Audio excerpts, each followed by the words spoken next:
Na governor Fiki. Mambo ya uongozi. Guy, my son the governor. How are you? Dad, Yes, excellent, my son. Gani bro? This is my son. We are proud of you. Guy, we, na kwa nini hawakulishi? Ni nini uso umechange? Okay, nilifanya plastic surgery nikatoa the dimples. Ku avoid hizi mambo za online trolls, so Mr. Dimples this, Mr. Dimples that. Ndio nilijua hii familia iko na damu ya uongozi. Sasa nao tuko na hii kitu situpange. Na ndio maana nimetembea na Jim, meet Jim. Jim ndio director wa Lucy Mama Hospital and then akapanga. Sasa so Jim, this is my father, alifanya hospitality. So kumaanisha anajua mambo ya hospitality yote anajua. Mambo ya siji nini. And then this is my mom. She had a dream ya kufanya bado hospitality. Kumaanisha passion iko. Na iko. Hiyo damu udaktari iko.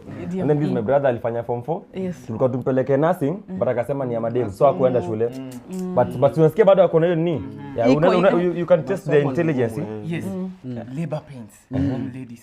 Mambo ya labor tuachia Atuli. Yes. Francis, siniko mpaka na namba yake naweza mpigia. Simu ni Atuli. Uliza mambo ya hospitali.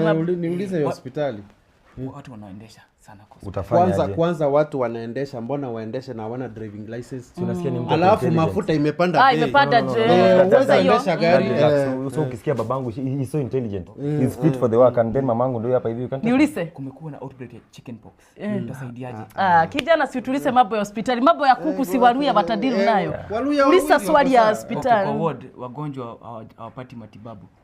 Kwanza mambo ya ward hata nasikiaga ushugu sana kwa sababu kwa nini MCA asishughulikie watu wa ward yake? Hiyo ni mambo ya MCA. Kuna swali lingine. But you can feel the doctress in her. And then this my brother. Okay, kuna shida ya oxygen. Utasaidiaje? Tutafungua madirisha ndio oxygen ingie ndani. Alafu tutaban watu kukula mayai na matumbo. Wana produce carbon dioxide. Sure. Ni watu but so anyways kwa department ya mazingira. Achana hiyo. Ule alikuwa more serious kuniliko nikamtoa. Anyway, so let me introduce you to this huyu ndio Dr. Gigi. Yes, how are you doctor? Wewe unakuja na vitu za kazi weka nyuma wewe acha ujinga. So huyu si wa kwa familia. You know the cake is big mom. So huyu anaitwa Dr. Gigi. Hiyo G ni Gun, Dr. Gun G. Na hiyo G nyingine hiyo jingine amesema iko confidential.